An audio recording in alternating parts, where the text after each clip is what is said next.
Hi, hello, dear friends. Welcome back to another video of our YouTube channel.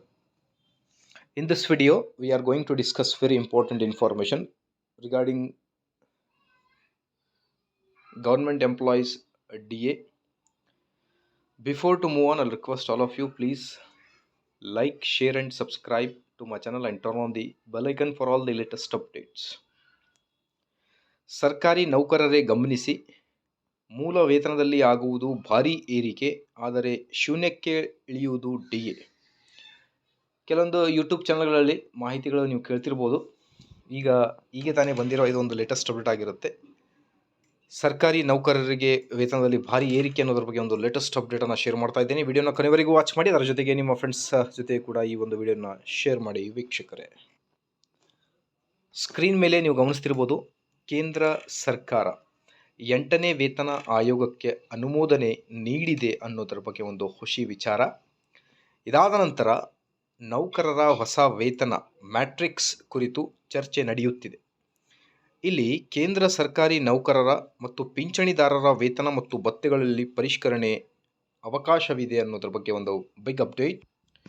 8ನೇ ವೇತನ ಆಯೋಗದ ದೊಡ್ಡ ಪರಿಣಾಮವು ತುಟ್ಟಿ ಭತ್ಯೆ ಮೇಲೆ ಇರುತ್ತದೆ. ಕೇಂದ್ರ ಉದ್ಯೋಗಿಗಳ ಭತ್ಯೆಯ ಪ್ರಕಾರ ಶೂನ್ಯಕ್ಕೆ ಪರಿವರ್ತಿಸಲಾಗುವುದು. ಅಂದರೆ ಹೊಸ ಪೇ ವೇತನ ಆಯೋಗ ಜಾರಿಗೆ ಬಂದ ನಂತರ DA ದರವನ್ನು ಶೂನ್ಯಕ್ಕೆ ಇಳಿಯುತ್ತದೆ. ಜನವರಿ 2026ರ ಹೊತ್ತಿಗೆ ತುಟ್ಟಿ ಭತ್ಯೆ 63% ತಲುಪುತ್ತದೆ ಎನ್ನುವುದು ಈಗಿನ ಲೆಕ್ಕಾಚಾರದ ಪ್ರಕಾರ ಸಿಗುವ ಅಂದಾಜು. ತುಟ್ಟಿ ಭತ್ಯೆ 50% ತಲುಪಿದ ಬಳಿಕ ಅದನ್ನು ಶೂನ್ಯಗೊಳಿಸುವ ರಿಯಾಯಿತಿ ದರದ ಮೊತ್ತವನ್ನು ಮೂಲ ವೇತನಕ್ಕೆ ಸೇರಿಸಲಾಗುವುದು ಎಂದು ಹೇಳಲಾಗುತ್ತಿದೆ. ಆದರೆ ಹಾಗೆ ಮಾಡಿರಲಿಲ್ಲ.